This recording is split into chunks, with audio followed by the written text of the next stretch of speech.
Hi everyone. On this episode of the podcast, I'm joined by three fellow moms to unpack the traumatic threes and what it's like parenting a three-nager with the added layer of blackness.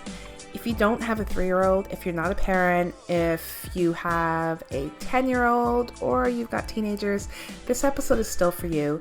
We're getting real and talking what it's like parenting Black kids in public, expectations around village parenting that you have in a lot of Black culture, and the pressures that Black parents and kids face. The mom contributors you'll hear on this podcast are Rahema, Christina, and Trish, who's the author of Confessions of a Hustling Mama blog on Instagram. And we're all parents with kids ranging in ages from 3 to 8. So I guess we'll start by talking about the terrible threes. Let's just dive right in there and talk about that horrible 3. Did you guys find 3? If you have gone through it, if you're like close to 3, have you found it to be like really rough? So I heard this thing. So I've heard about this terrible 2s, and I'm like, I get that. They're screaming and they're throwing tantrums, and that was a thing. But then I heard about the 3-nager, and I have a 3-nager, like up until last month. she like, it's like the terrible 2s, but now you can articulate your temper tantrum and your demand things, and they have points. They have great points, but it's like, I don't have time for this. And the independent, like waiting 10 years to like put on a jacket, or like and they're on the wrong feet, and some days you're just like, I don't care. Just if you want to walk with your shoes on the wrong feet, by all means. Just don't trip, don't hurt yourself, because we can't go to the ER today. Yeah, yeah. You mentioned about like being able to articulate. Like, my son's almost 2. Well, he's 2.5, almost 3 in March. But I think it's because he has choices now, and I think at this stage they know that they have choices. So it's like asking them or telling them, okay, we're gonna do like, okay, we're going to bed now. No, I don't want to. Well, like, what do you mean? Because they know now they have an option, and they can express that. And that's what I think is so frustrating. But at the same time, it's great. But right. You want them to have those choices, but it's like, at the same time, it's like, no, I said no. Or I said, we're doing this. Like, when do you, I don't know, draw the line, I guess. Yeah. My oldest, we didn't have the terrible 2s. We didn't have the 3-nager. I feel like I was quite fortunate. She had maybe 1 or 2 temper tantrums. But then with my youngest, who's also turning 3 in March, she is like a proper Pisces with all the feelings all at once. And then you add in the fact that she doesn't necessarily have the vocabulary. And I'm convinced that it's only going to become the 3-nager stage once March and beyond happens, because she's just so independent, so fiery, and knows when she's doing something wrong, or knows if she's doing something counts that you're asking of her, and she's like, yeah, I'm good, and literally will continue on in her own trajectory. And I wasn't prepared for the 2s, and I'm just bracing and holding on to these. Yeah. That sounds very much like my daughter. Like so 3 was, like, she had those choices, and she was, independent, and she wanted to do things for herself. But at the same time, there's a level of like irrational to it as well. So it was things like, we're eating breakfast and the table's round, and she'd be like, no, I want a square table. And there's nothing I can do about the shape of the kitchen table. The shape is what it is. But for her, it was like a big drama, and then there'd be tears, and they wouldn't stop, and then it'd be something else, and then they would like pile on top of each other. And for us, it got to a point where like we would literally wake up in the morning. It was like, what kind of day is it going to be? And you would know, depending on my daughter and how many tantrums she had that morning, and it would literally set the mood for like for the rest of the house. So she was real, and she would and that articulation, like, she would say things like, she'd throw her tantrums, and she'd be like, Mommy doesn't love me. Mommy is mean.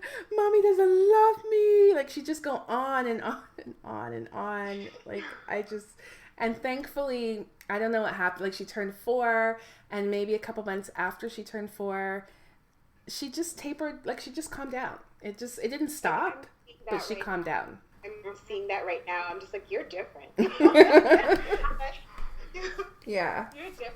And it's more articulation and explaining stuff, and like there is a level of defiance. And like I find, this may sound weird, but I find like a lot of comfort and a lot of where I get hope from is like when she's older, this is great. Yeah. Yeah. Like right now, this is hard for me, but I don't want to. I don't necessarily want to like take that away from her. I want her to be outspoken. I want her to question things, just like not right before work. But like, it's just not be able to live with them. You want to be able to live with them, and even though you want them to be strong people in their 30s, you want to be able to like not have to always hold your breath or always have to take, like a couple of pauses before you have a reaction.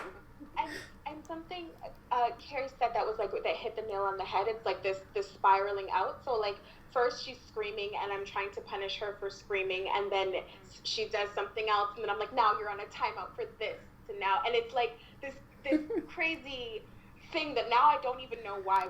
Right. And I want to go buy a square table, like right, just to stop, just to shut her up. Yeah. And there was a moment in time, like when there was a one time in particular where like I had to leave the room, and I had to go cry. And then I came back and I was like, I'm not gonna do this. So I'm just gonna I have to let you cry. And then I started this thing where it's like, do you need a moment? Do you need a minute? And so she would stop and like she'd be like yes or no, or now in the middle of a temper tantrum she comes to hug me, which is why I think she's different. and that like I think it makes things easier. A lot of the things with temper tantrums is like I have to let go of my need to control the situation as a parent. That's true. To control the situation as a parent. So like a temper tantrum is not you defying me, it is not you disrespecting me, it's like the kid not being able to articulate their feelings and like emotions, doing more than what they know how to do. And like when you look at it that way, I'm like, oh, that sucks. Like, I would hate to break down in the middle of a meeting. I would hate to like, lose it if I left my fork, or if I really wanted to bring something else. Like I would hate to do that, but I have the like function to not do that, So that helps, but yeah. But it's exhausting. Do you find it helps in the moment though? I mean, I think when you're going through it, like for me at least, it's kind of like sometimes I just give in. I'm not gonna lie, I would just be like, yeah. He found some apples in his bag that were like a little bit like a day old or whatever, and I'm like, okay, no, I'm gonna throw these away and give you new apples. And he cried and he cried and he cried. I'm like, but the apples are like a little bit going brown, buddy. Like he cried. I'm like, okay, fine. You know what? I guess it won't poison you because it's just an apple. So I give him the old apples for my solace. Yeah. This thing online where this kid was asking for an apple, and it was an onion, and you could see the kid like crying, biting the onion, and he won't stop. And you just, I'm like, that's right, mommy. Choose your battles. That's what I mean. That's the thing. Sometimes it's just like, you know what? Okay. Yeah. To give in. That's my default now, though, giving in, which is awful, because now she has this face that she makes, and she whimpers, and it's like, oh, okay. Like, she's threatening me, basically. Yeah.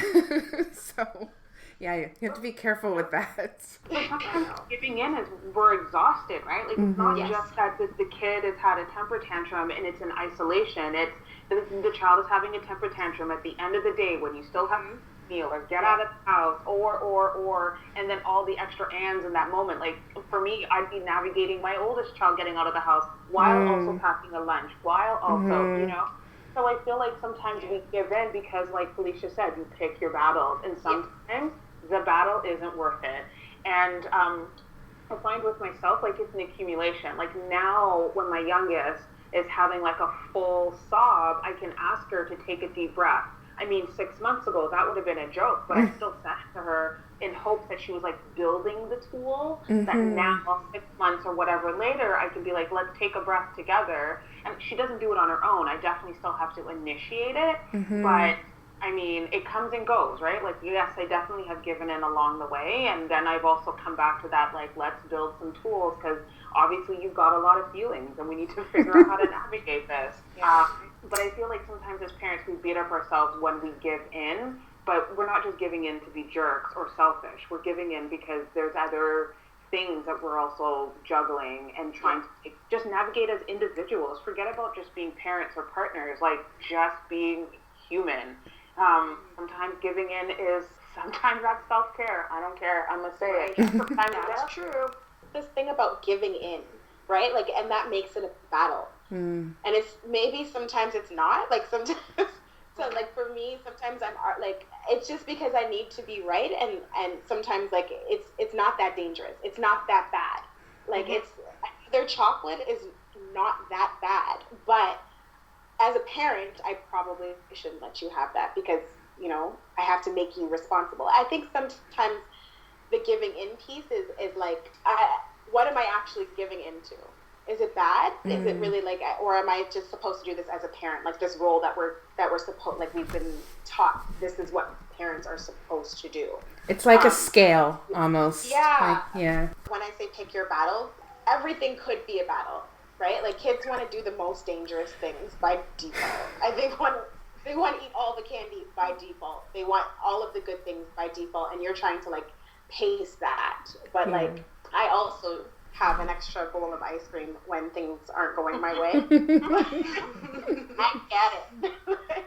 So, the giving in piece is like unlearning and relearning too. Here's a question. So, do you think that there's a difference? I mean, there's definitely a difference in the way that I guess we parent as opposed to our parents or our grandparents parented. But do you think, like, I don't even think I've ever had a conversation with my mom about the three-nager stage. I think she just I don't know what, she just roll her eyes at me or something. Do you think that like that we're just, what is it with us that we kind of categorize? We have all these categories for kids in childhood, and there's like the terrible twos and the three-nager and whatever else. And do you think it's a matter of us being so busy, or our kids responding in a different way nowadays than they may have in the past? Like, I don't know. I wonder if there's a difference in the way we parent our children that causes these kind of high-strung reactions. I would say for sure. I think that times have changed a lot. I mean, I think when we were maybe growing up, I think maybe mothers had a bit more support, I want to say, maybe even like from each other or like extended family, stuff like that, where I think nowadays a lot of mothers are kind of doing things where they're working or they're juggling their marriages, etc., kind of doing stuff on their own, I want to say. And definitely I also think kids are exposed to a lot more things, which I don't think makes them maybe worse, but I don't know, even like simple things of like TV time or like, you know, the use of like iPads, and they're always kind of stimulated, I want to say, versus maybe we were growing up, you know, we just kind of played outside and we burned off more of our energy running up and down the street. Yeah, I've always heard of parenting as like, this is just how it is. Like I've always heard about the terrible twos. I never really heard it from a mother's perspective until I grew up and I became a woman and then had children. I think that we have a level of support and a level of trying to even unpack these things that our parents didn't have. I feel like they were just straight parenting, and like my mom was just like, you were a good baby, and you know, like that's it. That was nice. And then I became a teenager, and there was nothing really about what it meant to like parent me from her perspective. It was just like, I can't explain it. It was just like, we got kids and we're going to take care of them, and you guys are happy, you're healthy, we've succeeded type thing, as opposed to like this generation of mothers that are unpacking a lot of things. Yeah, that's true. Yeah, and dealing with like kids' mental health and why does like terrible twos even happen, and why does like why? We're asking why. Yeah, we're asking the questions. Going through it. Yeah. Mm-hmm. That's true. That's it's a really good point. Just talking about feelings, like from my parents' generation, because like I'm the oldest of 6 kids, so I happen to have seen a lot. There's a 17-year gap between me and my youngest brother. And so I got to see my mom exhausted. I got to see my mom tired. I got to see her, navigating 3-year-olds as they were, having their own temper tantrums, or, hiding, like them stealing a cookie from the cookie jar or whatever it was. And but the culture at the time is like nobody talks about anything really. So I think that, like, even growing up, like, how many of us have learned about our bodies because of, like, actual conversations from our aunties and our aunts, or our aunties and our moms and whatnot. Like, it's kind of like, by chance that you happen to learn about your bodies. I think it's the same way, at least in my own home, in my own family. It was the culture of you just go through it, and you just happen on the information on your own. Yeah. And if it comes up, we'll talk about it.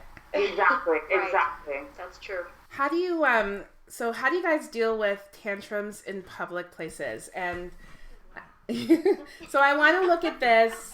I want to kind of break this down a little bit, because it's twofold, right? Like, we're talking about kids are kids.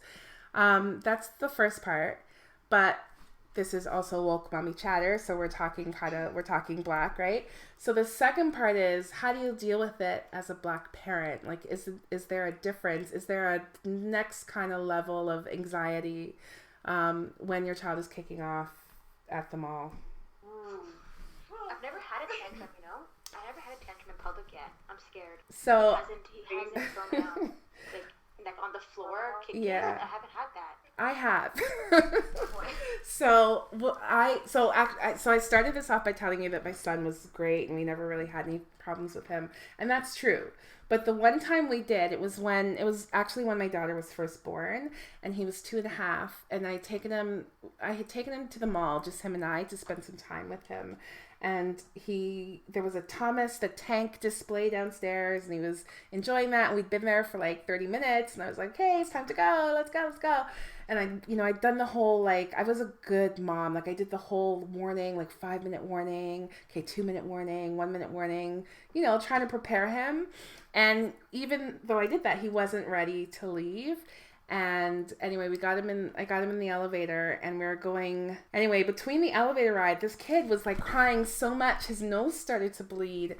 And yeah, and then the doors opened, and I was just like, oh my God, like panicking, because I thought someone's going to think that I like dragged this kid in the elevator and like something happened and now he's got a nosebleed. Like, what the hell? And so that was like one of the more dramatic experiences. But I think for me, there's always another worry, because I always think, oh God,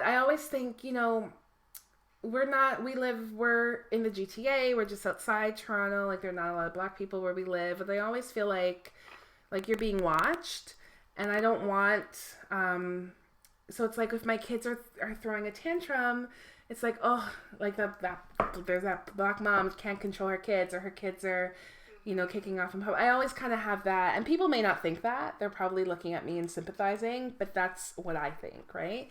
So I feel like for me anyway, there's always a kind of, it's just this kind of anxiety a little bit about the fact that we're one of only, and then there's this behavior that might be drawing attention. I'm always willing to leave wherever I am. And I know I say that there's some privilege to that, because I have a vehicle and I can get in the car and deal with a conversation in private if I need to. Yeah. And I have a partner that if I'm at the grocery store, I can say, well, you got to go back. Like, I know that is some fortune that I have in being able to have that kind of an attitude. But like, literally, if I feel like things are going to pop off and I can't have like a stern look that is like by the child, or I usually try to get down on their level and just like, whisper in their ear as obvious as possible that I am far from impressed at this moment.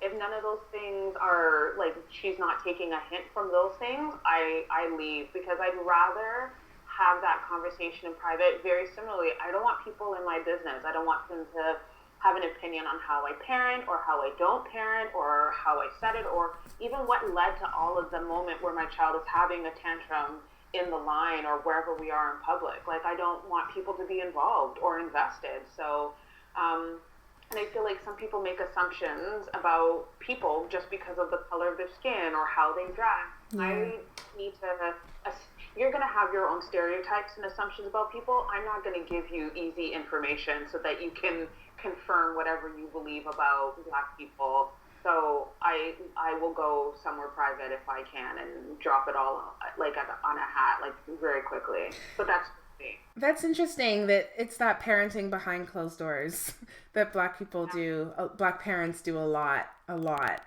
And we do that too. And I've tried, like, I think with my son, I'm a bit better now with that look, but my daughter is still, she doesn't care. But so hopefully we'll get there. But yeah, I think that's actually a really interesting point. Like that, it's that we don't have that same privilege to parent in public. That's actually really interesting. I don't know. I still don't know exactly what to do. The tantrums, I still haven't. My daughter is a crier, so she like doesn't always throw herself down or whatever. But she's a crier and a screamer, and so I'm all like, I still try to talk her through that. But on the flip side, I get like a lot of stares from people of other ethnicities. But what makes me even more anxious is stares from other Black moms. Oh. The thing that I think is that they're having a conversation with their homies. Like, I saw this girl in the mall and her kid was out of control. That conversation I always think of with older, like, I always think of it with like older Caribbean like women. And I remember one time we were on the bus. We were going to a Blue Jays game, and for some reason we thought it'd be fun to take a go bus. And it was so hot and crowded, and my daughter, she was 2, and like she literally would not stop crying. And it's an hour bus ride, and she just wouldn't stop crying. It got so bad. Like, my husband was holding her, and he couldn't stop her, and I was crying because it was unbelievable. Anyway, this old lady, she was Black. She literally the bus was crowded, and she made her way from the front of the bus all the way to the back of the bus to where we were to take the child from my hands because she thought she could do a better job. And I always remember that, but it's like that whole, kind of... Did you give her to the lady? I had no choice. I totally get it. And it happens to me often at church whenever I get my daughter. Yes. And she won't sit down. Someone's always like, it's okay, I'll take her. I'm like, no, actually, you won't. Yes. Yeah. But it's like that difference in child rearing, right? Like, I have a friend who said, her daughter's going through that. Like, she'll throw her tantrums but when they took her to Jamaica on vacation, and she said, like, everywhere she went, she didn't have a chance to throw tantrums because everyone was parenting her. Strangers in the street would be like, child, you stop and you listen to your mother. Like, that kind of, like, kids are like startled. Right. She's in shock. But it's like that difference in parenting, I guess. So you don't have to put parent behind closed doors because I guess there are people who, will parent for you apparently, but. Hey, I get it. I understand the communal parenting and I like love it and respect it, but like we are not a community yet. So that's true. I think that should say something, but I think that there's also like that what you said about like as if she could do it better, and I can't help but feel it, and it sucks. Like, it's a bad feeling when somebody interjects in your parenting and does something that sometimes works, and you don't get it. Kids are also very funny when it comes to strangers and stuff like that. Sometimes they might listen to another person. I know my son, if I say something, he'll be like, no. But then if somebody else says it, he might kind of shy away. Like, the babysitter can tell him, do this, and he'll do it instantly. But with me, it's pushback. Yeah. Yeah, I get that a lot. that bothers me. I can't lie. It's like Right? all the effort and the energy and the stretch marks and like me. But yeah, you don't want to listen to me? Excuse me? Who actually cares about your future 20 years from now? Like, not the street or the babysitter you're gonna have for the next 2 months. No. Yes, exactly. Right here. I used to hear like, oh, she was so amazing, and like when like family would babysit her, I'm like, oh, okay. What child are you talking about? Sure. Do you think, I mean, we talked about the pressure on parents, like on us as Black parents, and that those eyes that we kind of think about. What about the flip side of that? So do you think there's pressure on a level of pressure on Black kids almost to represent their race, like to be better, they can't kind of make those same mistakes, or they can't have those tantrums, they can't do what most other kids might do, in public? I think for me, I guess because of my own relationship with my own Blackness, that is where my own challenge lies in determining like how much am I projecting on my children and making them take on versus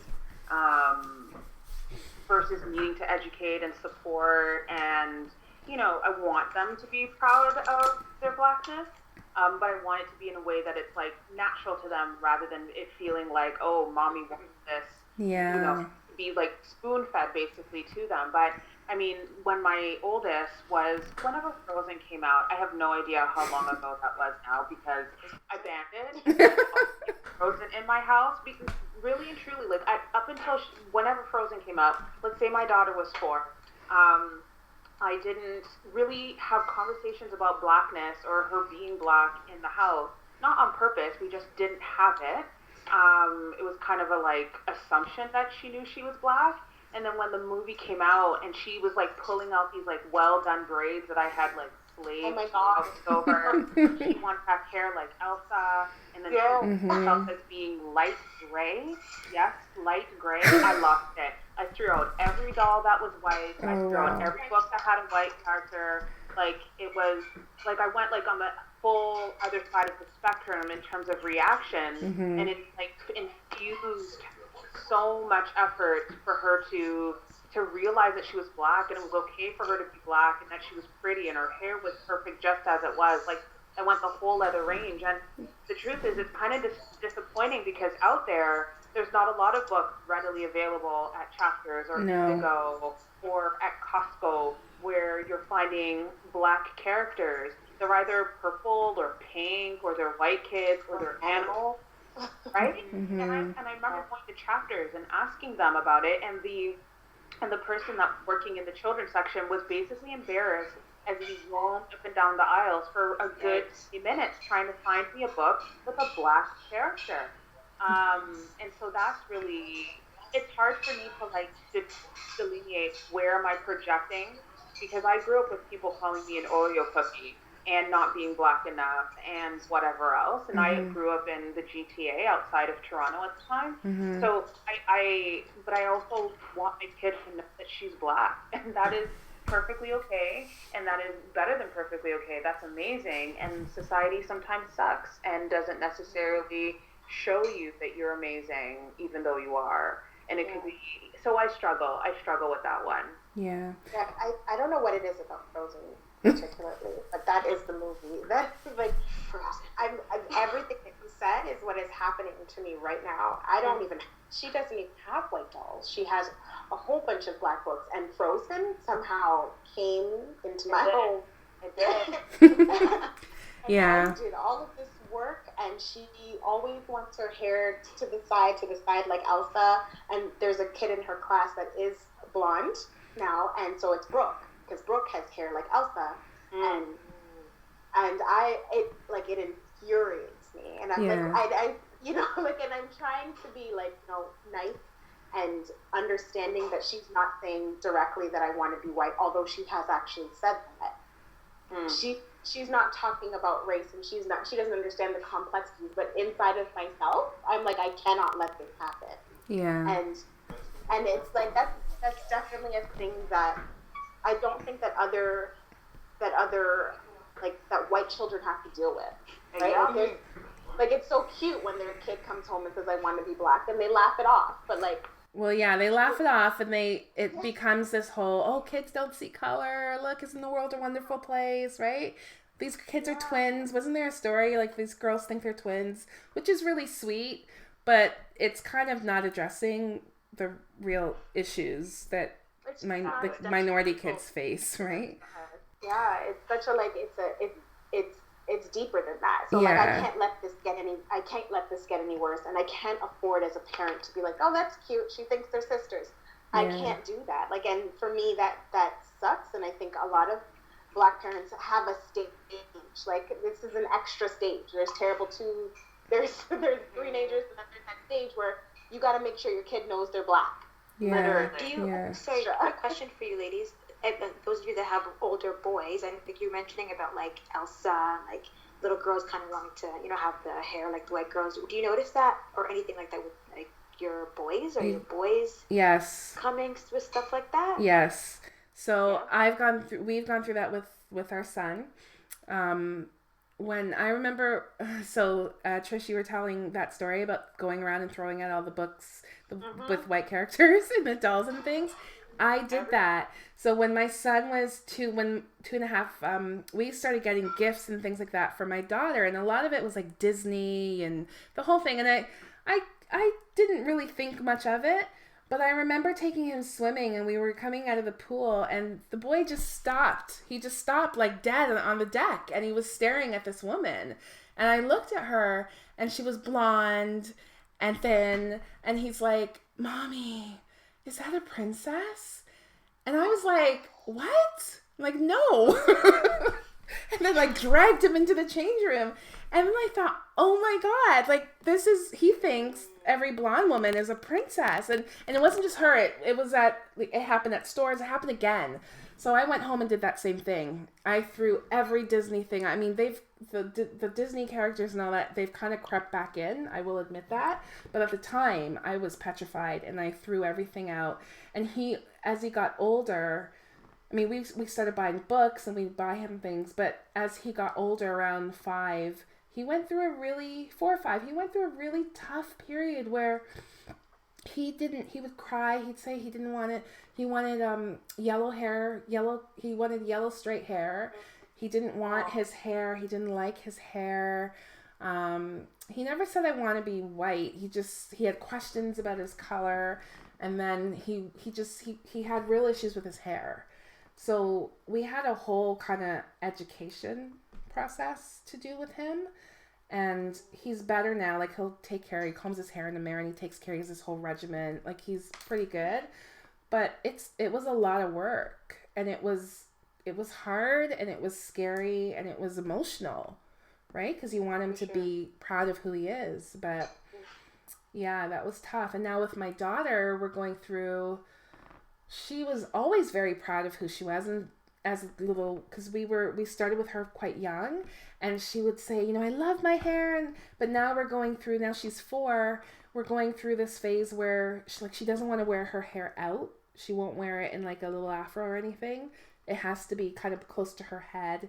If it's an afro puffs, like, she wants the puffs like braided. She doesn't want it just out. And I'm like, did somebody say something? Like, what's happening? But she can't articulate why, but she's very particular about how she wants her hair done. She gets very upset about it. And it's just shocking to me, really. And then we have on top of that now with her, like, this whole, she's 4, and she's talking about, she has a big tummy, and she's crying because she's a big tummy. I'm like, you're 4, like, what? Yeah. So that's like it's a lot of shows and like the stuff that like, and you'd be so surprised how subtle it is on like sets, or like it's just like it doesn't matter how age appropriate what they're watching is and what they're reading. It's just in there, and like to undo and to unlearn at such a young age.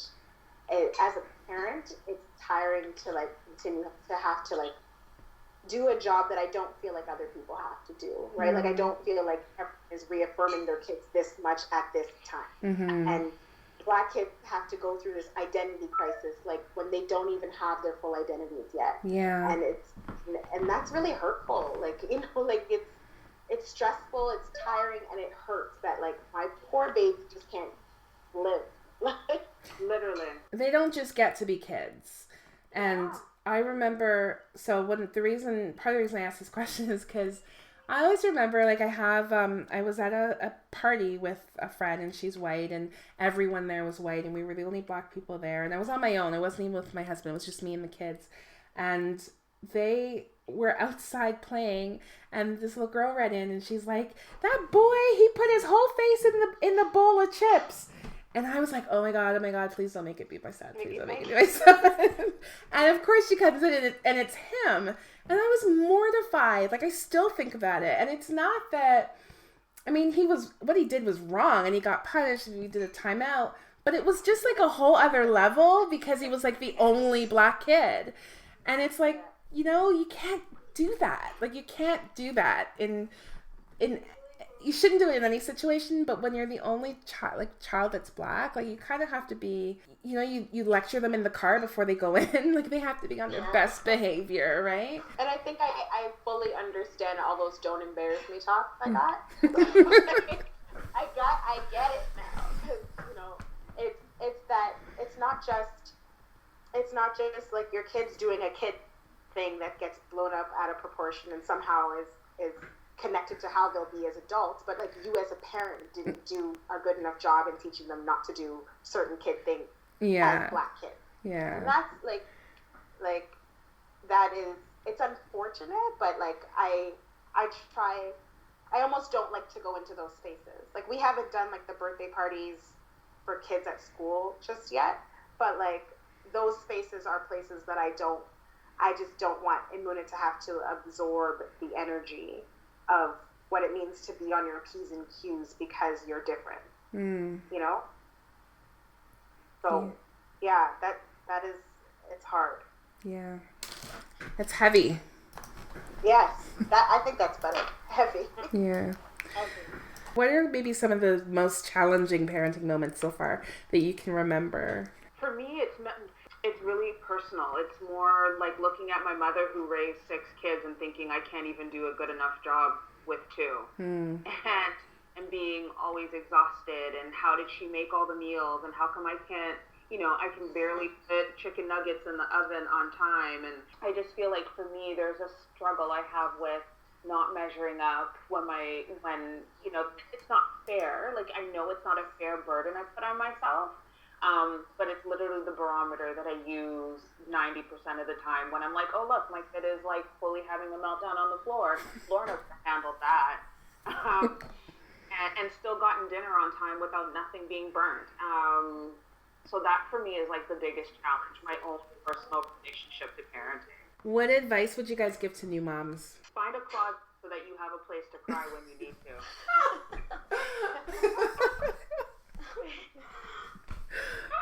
That's good. That's good. I probably would say to new moms to try your best, and I wish that someone told me this, try your best not to lose who you are. Yeah. Try your best. So still be your mom and still be great, and still, you know, if you want to, you know, do crafts and bake cookies and knit scarves or whatever, like I'm doing now, but don't lose who you are. Still get out there, go with your friends, go on dates with your partner or whatever. Do you, because I think sometimes we can get so caught up in our role as just mothers that we forget that we were women first. So definitely for me, mom, yeah, don't lose yourself. It's hard. It's so hard. If you enjoy listening to the show, be sure to subscribe so you get automatic updates of new episodes every Tuesday. Don't forget to follow Woke Mommy Chatter on Twitter at @WokeMommy, on Instagram, and follow along on Facebook at Woke Mommy Chatter. If you'd like to get in touch, have feedback, ideas for the show, drop me a line at wokemommychatter@gmail.com.